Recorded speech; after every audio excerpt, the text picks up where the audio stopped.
Hey, my name's Tyler Ortegas. I'm 30 years old. I come from a 14-year addiction. I started drinking alcohol at a young age to just fit in and have a good time. It started off as a fun thing. I found my identity in being that crazy party guy, and I just lived off that identity for a long time. And when people started moving on with their lives, I didn't, and I just kept going deeper and deeper into my addiction, and a lot of chaos, a lot of living in apartments for a month, ruining the situation, ruining relationships, not being able to pay rent or bills, and I would move a lot from one place to another. I could never keep anything together for too long. And after this had just happened more times than I could count. I was at another apartment with no furniture, no TV. I had sold everything. I couldn't pay rent. Cops came and evicted me. I knew it was time for help. So I started getting into recovery.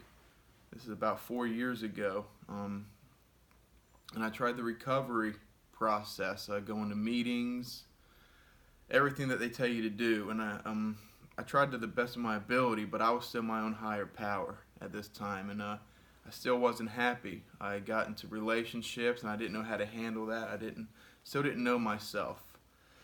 I was just going along to get along.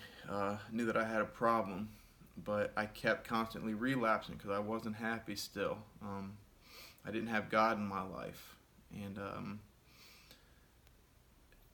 a couple more mishaps, and ended up with nothing again. I found myself behind a dumpster on another run, with nothing, just kicked out of another halfway house, lying to my family, no one knowing where I was, to the point where I was just thinking about climbing into the dumpster and letting them take me away, is where I had gotten myself to. And I had made so many promises with the Lord that I thought I didn't deserve another chance. I made a lot of foxhole prayers and a lot of empty promises to the Lord. Lord, if you get me out of this, I'll do this. And I just felt like I got to a point where that didn't mean anything anymore. And I just cried out to the Lord. I said, God, I don't know what to do. Just please do something, because I obviously can't stop on my own. I ended up committing a burglary that same night, actually. And that's what the Lord used to really bring me to a place of complete surrender. I got arrested for that, and still I didn't tell my family what was going on. I was still in so much shame and guilt and denial, and living this false life. I didn't let my family know, but when I prayed to God that night, I feel like He spoke to my mom and sister, and they had a feeling that something wasn't quite right. So they looked up online and saw that I had gotten in trouble. They came and said, Tyler, do you want help? We know you're in trouble. Something told us to look into this. So they did, and I said, yes, I do want help. And I didn't have anything, so I said, I'm all in, whatever it takes. Yes, I need help. This is what the Lord's using. And through a friend of my mom's that had come through Dunklin back in the 80s, we heard about this place.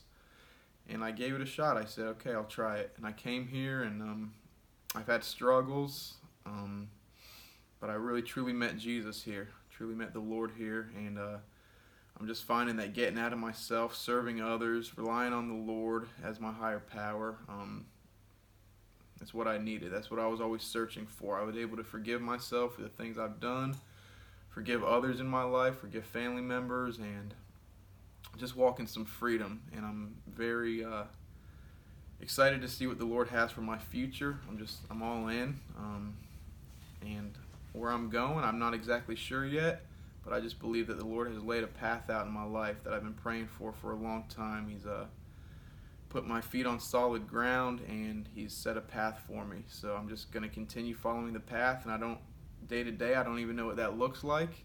But God's grace and mercy, as long as my heart is in it, and I want to change, I believe that the Lord's going to keep guiding me in the direction that He wants for my life. And I think that's about all I have for you. Thank you.